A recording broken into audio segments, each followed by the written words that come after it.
tous, c'est le journal. Nous sommes le mardi 26 janvier. Il est midi à Tel Aviv et à la une de l'actualité. Elle n'avait que 24 ans. Shulamit Kriegman est morte ce matin.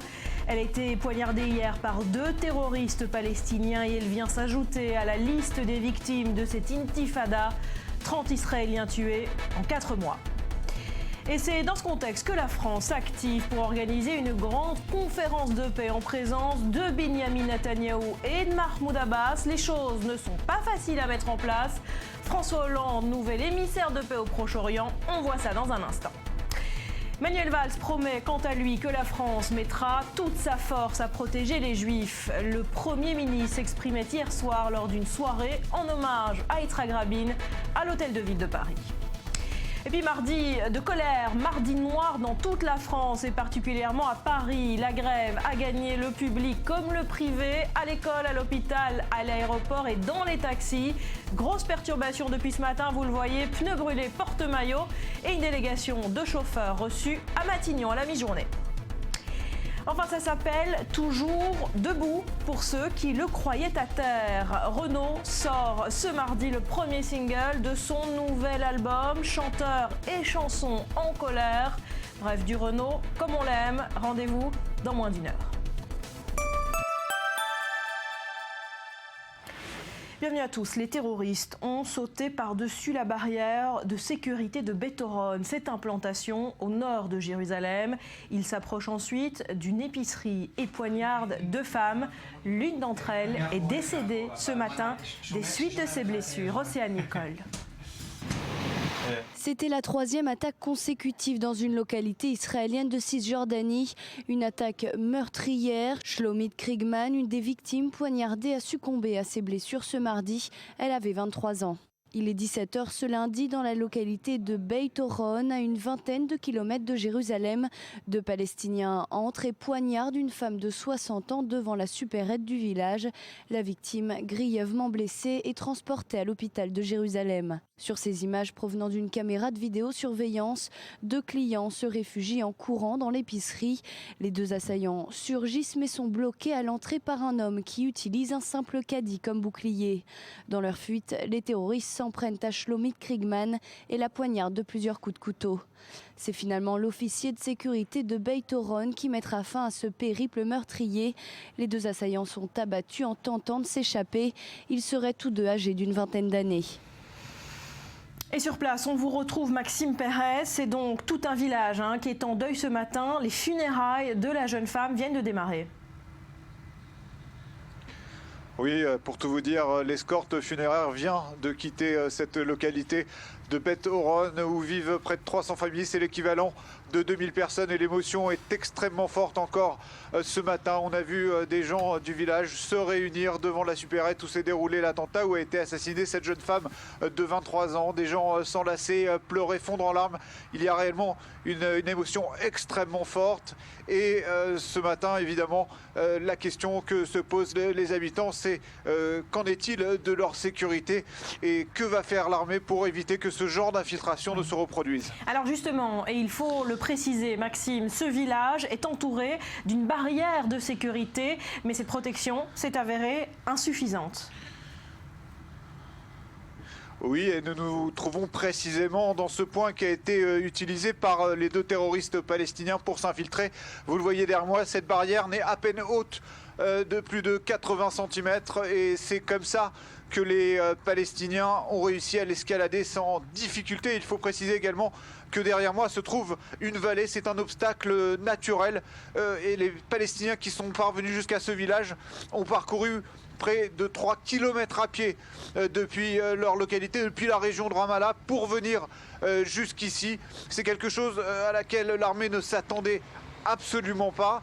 Et c'est ce qui a évidemment surpris les habitants.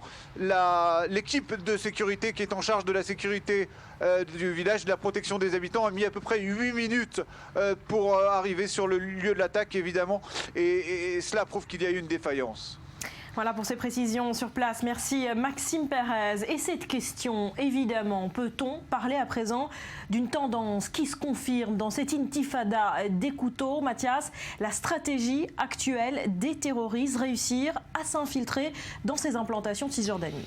Oui, Barbara, après Otniel et Tekoa, troisième tentative ou en tout cas attaque à l'intérieur d'une implantation de Cisjordanie. Deuxième fois surtout que cela se conclut par la mort d'un civil, en l'occurrence une femme. Et puis la tendance, oui, se confirme, et j'irai même plus loin dans le raisonnement. Il y a comme un effet de mimétisme, avec hier presque une surenchère, parce qu'on l'a vu, des attaques au couteau certes, mais il y a là des jets d'engins explosifs artisanaux, voire peut-être, sans doute dans les prochains jours, si oui ou non cet effet de mimétisme est reproduit dans une prochaine attaque. Alors également le profil des terroristes s'inscrit dans une tendance. Des jeunes, un mineur et puis un très jeune majeur hier soir, après les attaques sur les routes et aux abords des points de contrôle. On l'a vu notamment dans le carrefour du Gush Etzion. Eh bien, il y a aussi un effet psychologique de terroriser une population dans les implantations finalement, et pas, ou beaucoup moins, dans des grandes villes comme Tel Aviv, Ashdod, Petah Tikva, et où là, il y a une psychose nationale, beaucoup moins. On l'a vu dans les implantations. Voilà, et vous l'avez dit, c'est ce que Maxime nous explique aussi sur place. Des habitants de ces implantations extrêmement inquiets aujourd'hui pour leur sécurité. Et cette question, évidemment, que fait le gouvernement israélien pour stopper ce genre de tentatives d'attentats et d'attentats? Il y a un vrai débat, en effet, concernant cette question, notamment sur la barrière. Alors effectivement, Maxime en a parlé ce matin, encore une fois, beaucoup d'analystes ont parlé dans la radio israélienne sur cette barrière. Est-elle naturelle ou pas? Doit-elle exister ou pas? Doit-il y avoir des caméras de surveillance intelligentes et non pas une simple barrière qui est très facile finalement à franchir? Et surtout, la difficulté topographique de ces implantations. On va le voir sur la carte si vous voulez bien. Alors, on voit à l'écran. Il y a cette route de la 443 qui relie Jérusalem à Tel Aviv. Beit Horon est véritablement jouxte cette route de la 443. Il y a au-dessus Ramallah. Mais il y a également, et on va le voir surtout pour comprendre la difficulté des autorités pour maîtriser, pour sécuriser les lieux, plusieurs villages. Et on peut voir cette nouvelle carte avec plusieurs villages. On parle de Tira, Beit, Rour, Betounia. Ce sont des villages qui ont été sous la domination à l'époque du Fatah et de la branche armée du Fatah. Aujourd'hui, elles sont sous domination du Hamas. Pour autant, ça ne veut rien dire parce que ce ne sont principalement que des loups solitaires qui opèrent jusqu'à présent. Ils sont certes influencés par l'idéologie des groupes islamistes, mais ils opèrent de manière solitaire. Juste un dernier mot, ce post Facebook déposé par les deux terroristes d'hier. Nous allons chasser les hérissons, voilà leurs mots. Quasiment impossible pour les autorités de prévenir ce type d'acte. Voilà, et d'arrêter ces loups solitaires. Merci Mathias. En bref, cette annonce du gouvernement israélien, 153 nouveaux logements vont être construits dans les implantations. C'est la première fois en un an et demi que le gouvernement approuve des plans importants pour de nouvelles constructions en Cisjordanie. Cette information à présent, François Hollande veut réunir Binyamin Netanyahou et Mahmoud Abbas lors d'un sommet sous l'égide de la France. Dror, vous avez le détail. Oui, alors il y a beaucoup de confusion sur cette information, d'abord beaucoup de discrétion, parce que lorsqu'on observe à la loupe les médias tant israéliens que français, voire même palestiniens, eh bien il y a très peu d'écho de cette volonté des Français d'organiser une conférence internationale. Discrétion et aussi confusion, pourquoi? Parce que eh bien, on ne sait pas s'il s'agit véritablement d'une conférence internationale sur la paix au Proche-Orient ou d'une conférence sur la sécurité au Proche-Orient. Ça pourrait être pareil. Bon, ça peut être pareil, ça peut être tout à fait différent. En tout cas, la question de vocabulaire est importante pour les motivations des uns et des autres à y participer. Une conférence sur la paix ou une conférence sur la sécurité régionale? On sait que la France veut le fer de lance de la lutte contre l'État islamiste. Et donc là, il s'agirait de réunir tous les acteurs responsables et modérés de la région autour d'une même table, avec Mahmoud Abbas et Binyamin Netanyahou. Et donc, pourquoi pas à cette occasion tenter de relancer un processus de paix moribond depuis plus d'un an. Alors, vous l'avez dit, confusion, discrétion. discrétion. À quel point cette conférence a des chances d'aboutir? Écoutez, déjà, la question du vocabulaire, de la sémantique est importante. Conférence de paix, les Israéliens seraient sans doute peu motivés à y participer. Conférence sur la sécurité, là, Benjamin Netanyahou pourrait être un petit peu plus motivé et puis se servir de cette conférence comme une tribune pour reprocher à Mahmoud Abbas et à l'autorité palestinienne d'inciter à la violence terroriste. On vient d'en parler avec Mathias. Du côté israélien, il y a un autre type de motivation. Si la France organise une conférence internationale, elle renoncera probablement à ses projets de résolution devant le Conseil de sécurité des Nations Unies. Et de cela, Israël a peur, Israël craint ce genre de scénario. Pourquoi ? Parce qu'il se pourrait que pour la première fois, si une conférence sur la résolution du conflit israélo-palestinien ou même sur la relance du processus de paix est déposée au Conseil de sécurité, une résolution contraignante, eh bien, il se pourrait bien que les États-Unis ne fassent pas usage de leur droit de veto et donc laissent ce projet de résolution être adopté par le Conseil de sécurité. Là, il y aurait des conséquences tout à fait fâcheuses d'un point de vue d'Israël. Donc, quitte à prendre une alternative moins douloureuse du point de vue israélien, celle d'une conférence internationale pourrait être une solution. Merci Dror pour ces précisions. Des nouvelles de l'ancien président israélien Shimon Peres à présent. Il se porte mieux, même s'il demeure sous observation médicale ce mardi, âgé de 92 ans. Il avait été transporté d'urgence à l'hôpital dimanche soir en raison de douleurs à la poitrine, quelques jours à peine après avoir été victime d'une légère crise cardiaque. Il va donc bien et les examens qu'il a subis dernièrement n'ont révélé aucune anomalie. Il est 12h11 à Tel Aviv, vous êtes sur I24, c'est le journal essentiel de l'actu du jour avec vous, Elsa Mimoun. Bonjour Barbara, bonjour à tous. À la une ce matin, débordement en marge de la grève des taxis à Paris. Chauffeurs et CRS se sont affrontés au niveau de la Porte-Maillot. 20 personnes ont été interpellées. Une délégation de représentants des différentes organisations professionnelles de taxis sera reçue par Manuel Valls à la mi-journée. Grève également à signaler du côté des contrôleurs aériens et professeurs d'école. François Hollande a assisté au défilé du République Day. Parade haut en couleur mettant en scène la puissance militaire indienne et sa diversité culturelle pour le dernier jour de sa visite d'État dans le pays. Et puis quelques jours après avoir mis en garde contre la montée de l'antisémitisme, Angela Merkel a inauguré l'exposition L'art de la Shoah au musée d'histoire à Berlin. La collection prêtée par Yad Vashem compte 100 œuvres d'art réalisées entre 39 et 45. Voilà, autant de titres qu'on va développer évidemment. Merci Elsa. On jette tout de suite un coup d'œil à la météo de ce mardi.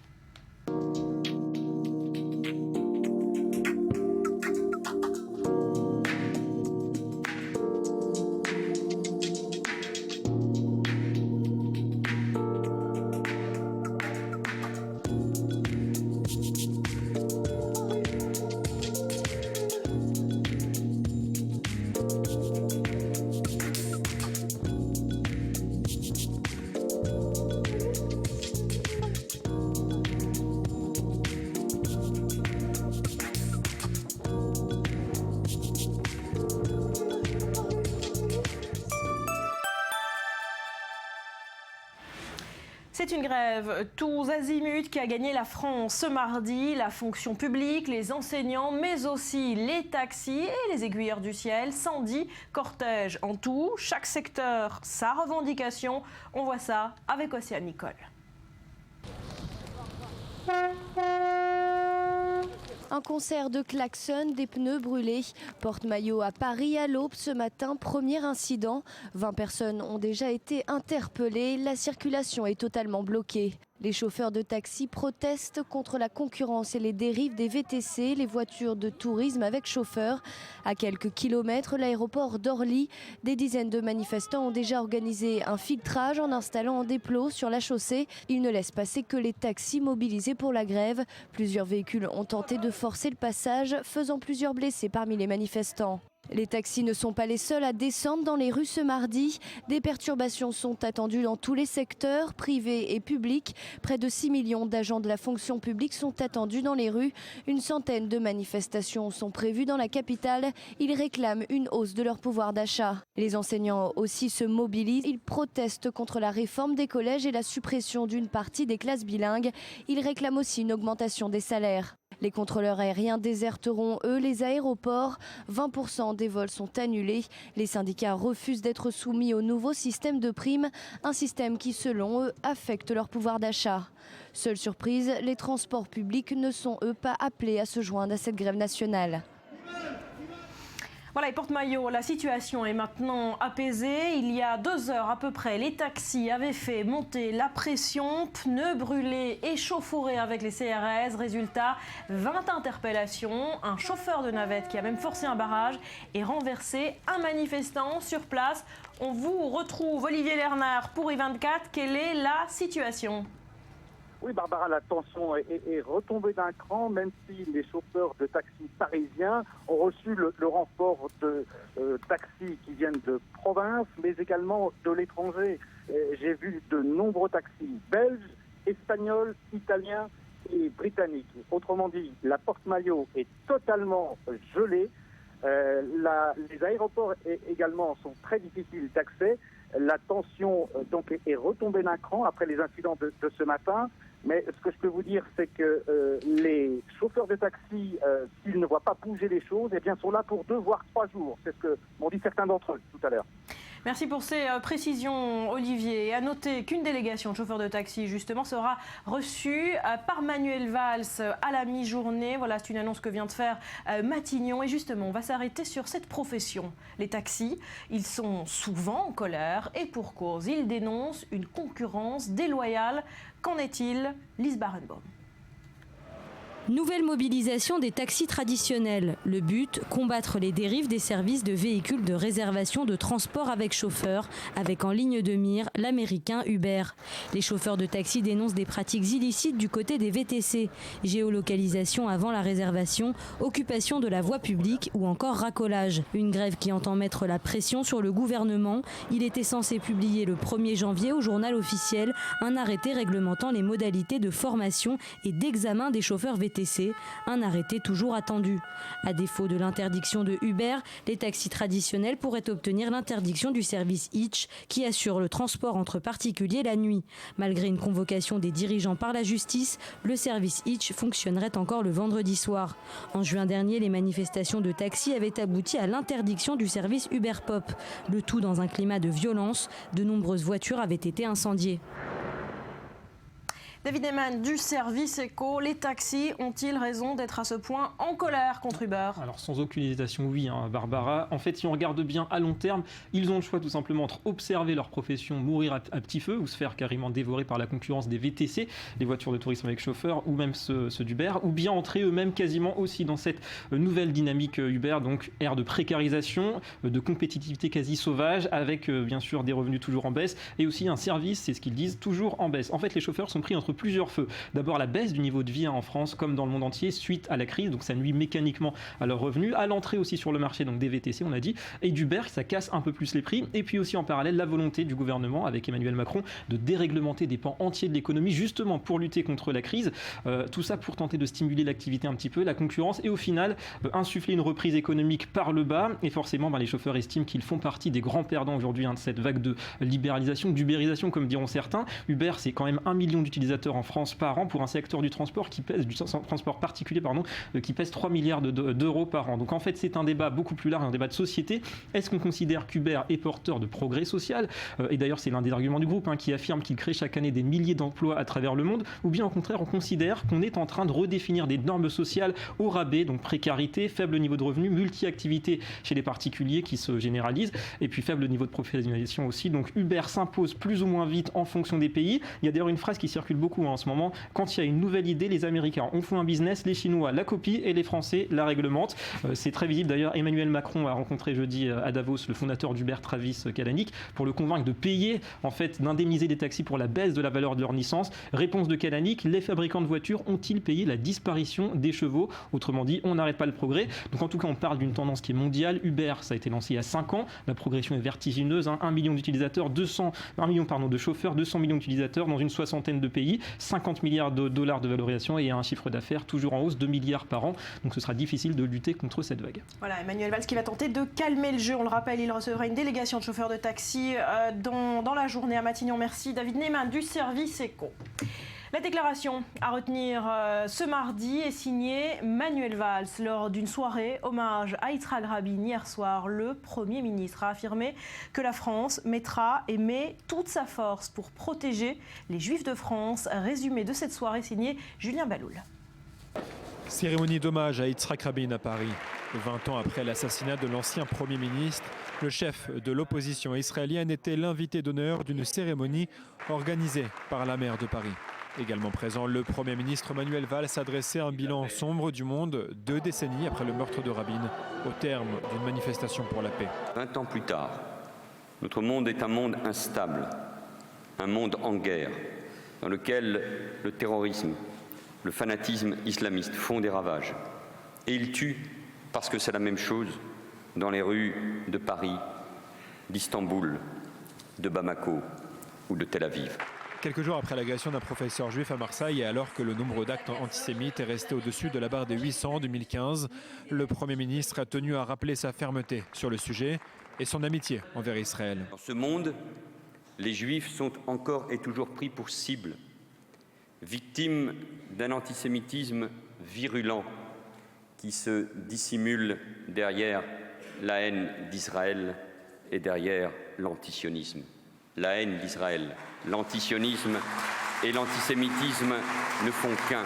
La France mettra toute sa force, pour protéger les Juifs de France, pour faire que les Français juifs, qui sont légitimement attachés à la terre d'Israël, comme ils aiment leur pays, la France, regardent toujours la France comme leur mère patrie. Une manière implicite pour lui de demander aux Juifs de ne pas quitter la France.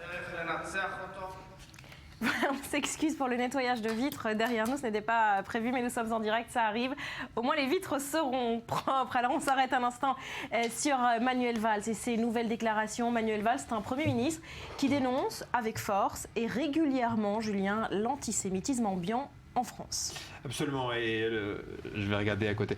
Manuel Valls était très engagé contre l'antisémitisme, ça ne date pas d'hier. Pour ceux qui ne le savent pas, il a été maire d'Évry pendant 10 ans. Évry est une ville de banlieue parisienne qui a été très frappée par l'antisémitisme, mais pas tout le monde ne le sait. Mais lorsqu'il était maire de banlieue, justement dans les années 2000, ces années d'antisémitisme, eh bien Manuel Valls, à plusieurs reprises, accompagnait les fidèles à la synagogue le Shabbat parce que les fidèles étaient agressés sur le chemin. C'était des années très difficiles, c'était courageux de sa part et vraiment, il s'opposait physiquement entre les agresseurs et les fidèles juifs qui étaient agressés. Pendant la même époque, il y avait des manifestations presque tous les samedis contre l'État d'Israël. C'était l'époque de la manifestation contre la guerre en Irak, et il y avait un clivage à gauche, participer ou non à ces manifestations, en sachant que dans ces mêmes manifestations, on brûlait le drapeau d'Israël. Manuel Valls faisait partie de cette gauche qui était opposée à ce genre de manifestation. Non pas, il n'était pas pour la guerre en Irak, il était contre la guerre en Irak, mais il était opposé à ce qui se passait dans ces manifestations, et c'est le début du clivage entre la gauche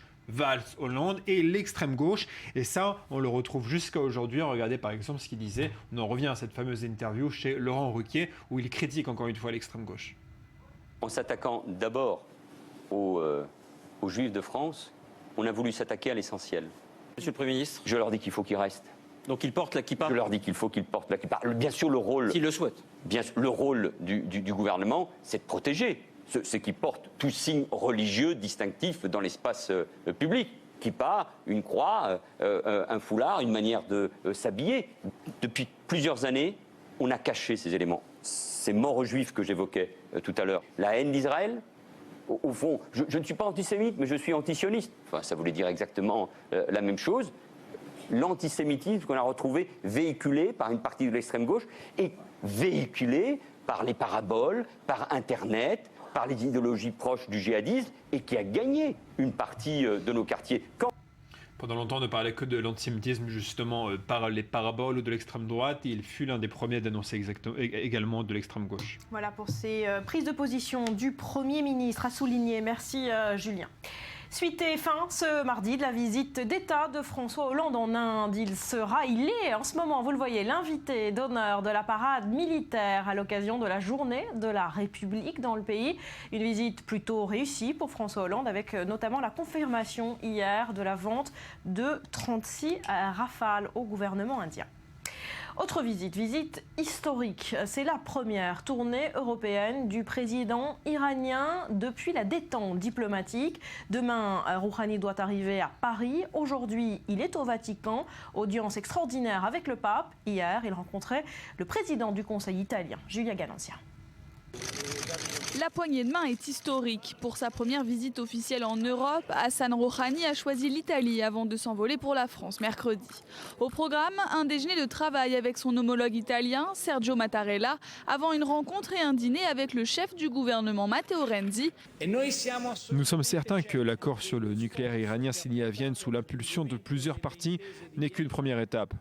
Il ne s'agit pas que de l'Iran, mais de toute la région qui va entrer dans une période de paix et de prospérité. Avant l'entrée en vigueur des sanctions, les échanges entre l'Italie et l'Iran s'élevaient à 7 milliards d'euros. L'Italie était alors le premier partenaire économique et commercial de l'Iran. Nous avons bien travaillé avec l'Italie dans de nombreux secteurs et nous devons poursuivre cette coopération afin d'installer une paix durable au Moyen-Orient. Leurs échanges sont actuellement de quelque 1,6 milliard d'euros, dont 1,2 milliard d'euros d'exportation italienne. Mardi matin, Rouhani doit s'exprimer devant un forum économique Italie-Iran, un rendez-vous très attendu par les industriels transalpins. Mais dans la course au contrat, Airbus a d'ores et déjà été le plus rapide. Le ministre iranien des Transports a annoncé samedi que l'Iran allait acheter 114 avions. Rouhani doit signer cet accord mercredi à Paris. À suivre dans le journal, la polémique du moment, c'est le silence surprenant et dérangeant de Najat Vallaud-Belkacem, la ministre de l'Éducation, invitée sur Canal+. On y revient dans moins de 5 minutes.